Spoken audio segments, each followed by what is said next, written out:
Ada sebuah video dari seorang pria yang mengaku dirinya ini adalah seorang murtadin. Dan dia juga mengaku bahwa dirinya ini adalah seorang ustadz. Dulunya adalah seorang ustadz yang kemudian murtad menjadi seorang penganut Kristen. Nah, uniknya dalam videonya, dalam pengakuan yang disampaikannya di dalam video, dia mengutip sebuah ayat Al-Quran dari sebuah buku juga, buku seorang ulama, dan kemudian dia tafsirkan. Di mana tafsirnya ini begitu fatal, guys. Nah, begitu fatal, sobat mukmin sekalian. Kenapa? Karena di dalam tafsirannya sendiri dia menyatakan bahwa Allah Subhanahu wa Ta'ala, Tuhan yang disembah oleh umat Islam itu adalah harusnya Tuhan yang berbentuk. Bismillahirrahmanirrahim.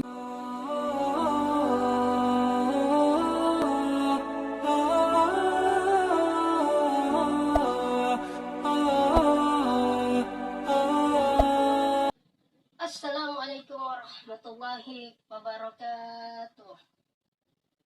Apa kabar sobat mukmin sekalian? Bertemu lagi di channel Tauhidians. Sebelumnya, jangan lupa like, komen, dan subscribe channel ini agar channel ini dapat terus berkembang dan dapat terus memberikan pesan dakwah kepada kalian semua.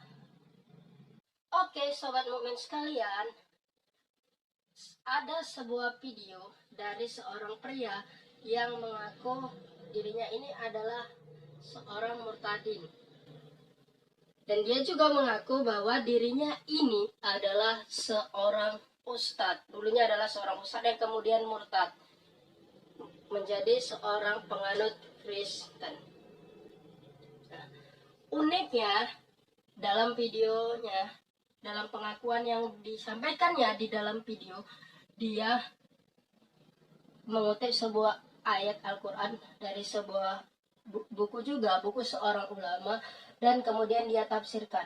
Di mana tafsirnya ini begitu fatal, guys.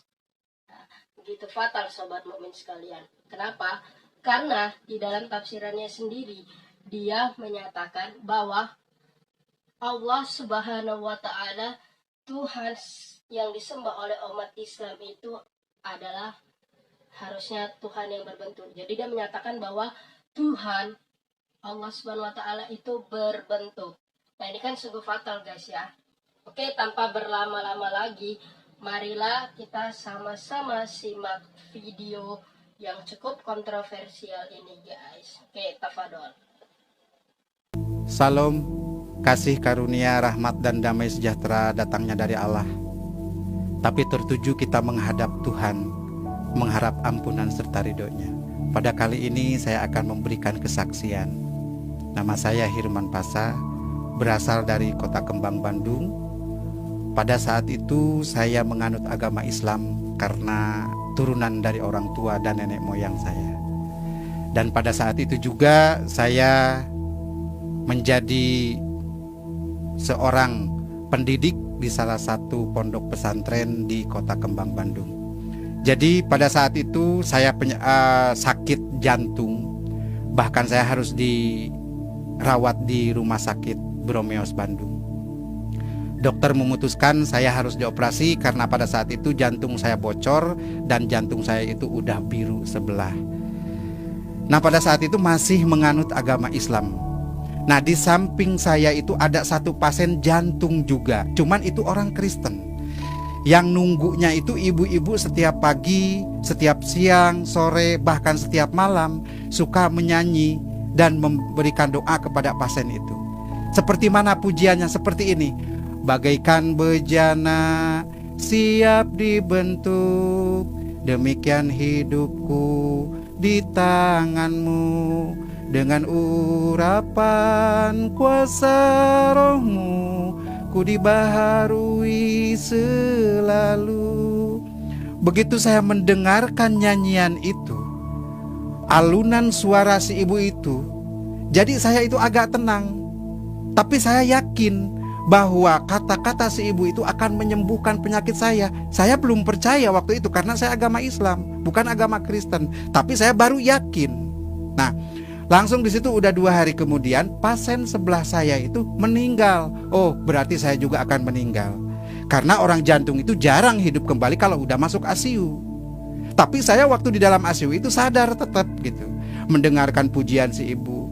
Nah udah langsung gitu saya bilang, Bu tolong doakan saya Bu. Si ibu jawab, Pak saya orang Kristen, kan Bapak orang Islam. Saya bilang gak apa-apa, yang penting saya sembuh Bu. Didoakan, langsung si ibu itu naruh tangan di dalam dada saya sambil berdoa, di dalam nama Tuhan Yesus Kristus kamu akan sembuh. Di situ penyakit saya itu bukan hilang, tapi rasanya agak sedikit mengurang. Langsung di situ saya diputuskan sama dokter itu harus dioperasi. Pada saat itu 2 hari kemudian langsung pasien sebelah saya itu meninggal. Wah saya juga bakal meninggal gitu pikiran saya, karena di sebelah saya itu dia meninggal. Nah udah 2 hari kemudian saya pas jatuh mau dioperasi, si ibu itu datang kembali. Kata si ibu itu kepada saya, Pak jangan takut, harus tenang, Tuhan pasti tolong. Tapi si ibu sebelum pulang menyimpan aqua di depan saya itu. Saya minum itu aqua, berkurang, saya dibawa ke lab. Langsung dokter memutuskan saya tidak jadi dioperasi, sekaligus saya sembuh. Puji Tuhan, luar biasa. Baru doa, baru pujian yang dilemparkan ke badan saya udah sembuh total. Apalagi saya bilang kalau mengikutinya. Nah pada saat itu gancang ceritanya saya langsung pulang ke rumah karena tidak jadi dioperasi. Saya udah jual apa-apa buat biaya operasi, akhirnya nggak jadi itu dioperasinya. Nah langsung di situ saya nyari itu alamat si ibu itu, cuman waktu itu saya lupa minta alamat si ibu itu, padahal masih orang Bandung dia, tapi nggak ketemu sampai saat ini.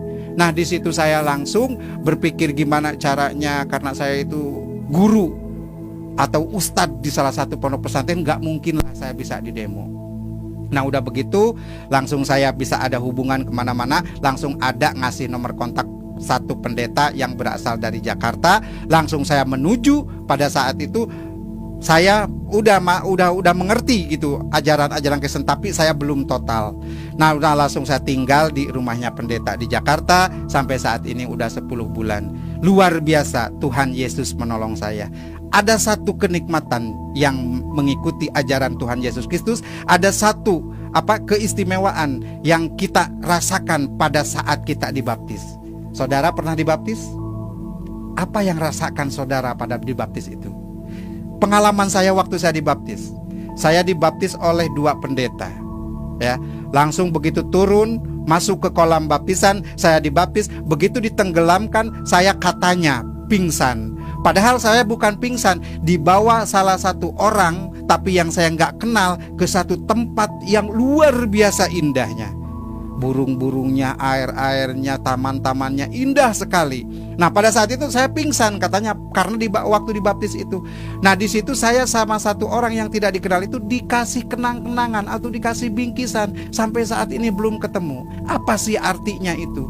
Nah udah begitu langsung saya, namanya pendeta yang satu udah agak tua, yang satu juga walaupun muda dia gemuk. Saya badan gede, langsung ditarik dari kolam baptisan ke atas karena saya pingsan, ya kayak ngangkat karung gitu, gitu kan. Jadi badan saya itu biru semua. Nah puji Tuhan begitu saya sadar, begitu saya siuman dari pingsan, saya mencari barang yang dikasih orang yang tidak dikenal itu tidak ketemu. Saya tanya kepada semua orang di situ, pada bengong semua. Jadi apa sih yang berbentuk buku bukan, berbentuk Alkitab juga waktu saat itu saya belum mengenal benar. Nah langsung saya setelah dibaptis, langsung saya kembali lagi ke rumahnya Pak Pendeta. Jadi sampai saat ini saya sudah 10 bulan di rumahnya Pak Pendeta. Luar biasa Tuhan menolong saya. Cobaan, kritikan dari keluarga, bahkan sekaligus saya dibuang dari keluarga. Bahkan istri tercinta satu pun minta dicerai.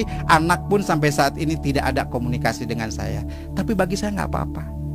Yang penting saya punya Bapa, yang penting saya punya juru selamat. Karena waktu di dalam dulu itu tidak ada juru selamat.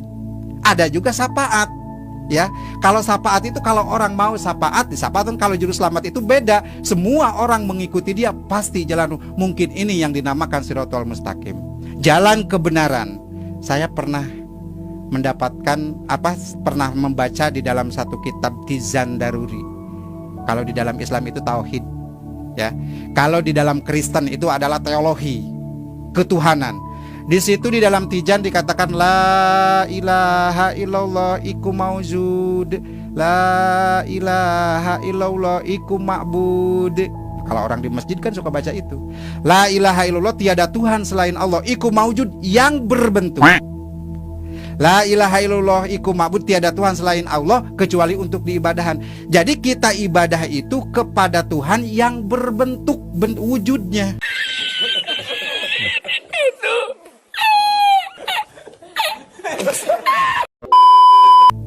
Harusnya. Jadi namanya wujud berbentuk itu bisa dilihat, bisa diraba, itu berbentuk, itu wujud. Sedangkan dulu saya itu ibadah kepada Allah. Mana Allahnya itu nggak ada, karena di dalam Al-Quran dikatakan Allah itu tidak punya tempat, bukan di aras, bukan di surga, bukan di neraka. Tuhan itu laisa kamitslihi syai'un di dalam Al-Quran. Tidak ada satu tempat pun untuk Allah. Sedangkan Tuhan itu di dalam kata lafaz tauhid itu berbentuk mauzud.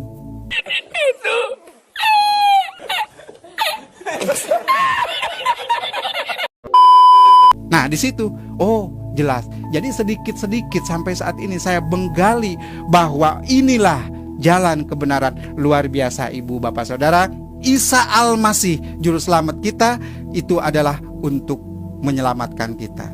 Saya sudah 11 bulan berjalan mengikuti Tuhan Yesus Kristus atau Isa Al-Masih.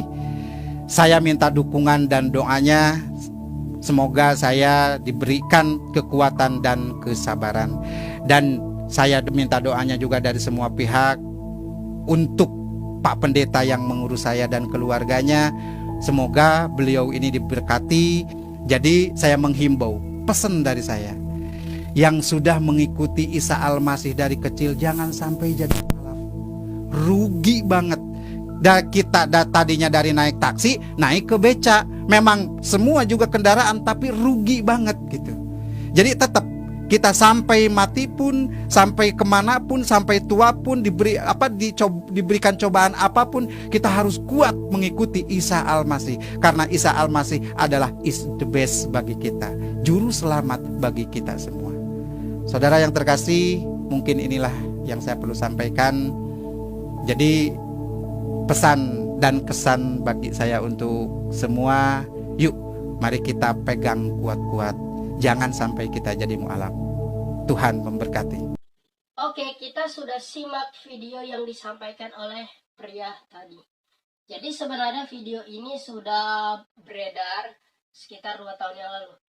Tapi namanya video ya kan, pengakuan dari murtadin ini cukup berbahaya guys. Kenapa? Karena ketika video ini dilihat oleh orang-orang yang imannya lemah, maka ini sungguh berbahaya guys. Ya, mereka ini bisa murtad ya sobat mukmin sekalian. Oke. Nah, pria ini mengaku dulunya seorang ustadz.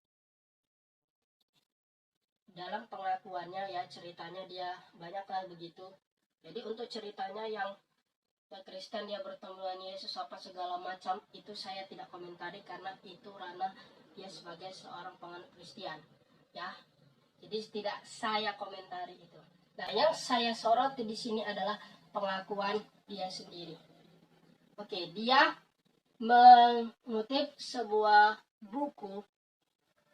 buku dari seorang ulama ya, dari Syekh Nawawi, berjudul Tizan Ad-Daruri. Jadi kitab Tizan Ad-Daruri ini sendiri merupakan kitab yang menjadi kitab yang berisi tentang tauhid. Jadi dalam dia membaca kitab Tizan Ad-Daruri ini, di dalamnya menyatakan bahwa Tuhan umat Islam itu berbentuk. Nah ini kan sungguh fatal guys. Ya seperti kita ketahui bahwa Tuhan yang disembah oleh umat Islam itu tidak berbentuk, tapi Allah itu ada. Jadi di sini ada kata maujud, ya garis bawahi kata maujud. Nah kata maujud di sini menurut dia itu artinya berbentuk. Padahal menurut bahasa Arab sendiri maujud itu artinya adalah ada. Jadi Allah Subhanahu wa taala itu ada, ya, tapi dia tidak berwujud. Jika Allah Subhanahu wa taala berwujud, maka bertentanganlah dengan ayat-ayat Al-Qur'an. Nah, tidak ada satu ayat Al-Qur'an pun yang menyatakan bahwa Allah itu berwujud. Untuk tempatnya mungkin banyak ya, ada di aras, ada di dan segala macam. Tapi untuk ayat yang menyatakan bahwa Allah itu berbentuk, itu sama sekali tidak ada. Nanti kita bahas lebih jauh dalam kitab Antijan Daruriyah. Kita buka nanti, kita bedah kitab ini apakah benar atau enggak. Setahu saya tidak ada seperti itu. Oke. Sobat mukmin sekalian, seperti yang kita ketahui bahwa Allah Subhanahu wa taala ini tidak berbentuk. Bahkan Allah Subhanahu wa taala sendiri itu tidak sama dengan makhluknya. Tidak ada yang sama dengan Allah Subhanahu wa taala. Nah, seperti yang kita lihat di muka bumi ini, itu semuanya berbentuk. Artinya jika kita mengambil kesimpulan bahwa Allah itu tidak berbentuk. Jadi apa yang dikatakan oleh si murtadin ini itu sungguh parah. Dinyatakan bahwa Allah itu berbentuk. Jadi dia kemudian menyamakan dengan keyakinannya dalam Kristen bahwa Tuhan itu berbentuk. Nah, kita tidak bisa menyamakan antara akidah Islam dengan Kristen, karena prinsip akidahnya saja sudah berbeda. Allah tidak berbentuk. Ya, seperti kita lihat dalam surat Al-Ikhlas, yang mungkin kita sudah hafal ya, surat yang tidak asing. Lam yalid wa lam yulad wa lam, pada ayat yang terakhir, walam yakul lahu kufuwan ahad, dan tidak ada sesuatu yang menyerupainya. Jadi tidak ada sesuatu di muka bumi ini yang menyerupai wujud Allah Subhanahu wa taala. Jadi inilah video klarifikasi untuk meluruskan pernyataan dari murtadin tadi yang menyatakan bahwa Allah itu berbentuk. Allah yang disembah oleh umat Islam itu tidak berbentuk, tapi dia memang ada. Ya, banyak ayat Al-Quran menyatakan bahwa Allah itu ada. Oke guys, cukup inilah kita berikan klarifikasi, kita luruskan pernyataan dari si murtadin ini. Semoga penjelasan yang saya sampaikan dalam video ini dapat memberikan informasi kepada kita, supaya dapat menambah keimanan kita kepada Allah Subhanahu wa taala dan tetap menjaga iman kita di dalam Islam. Oke. Assalamualaikum warahmatullahi wabarakatuh.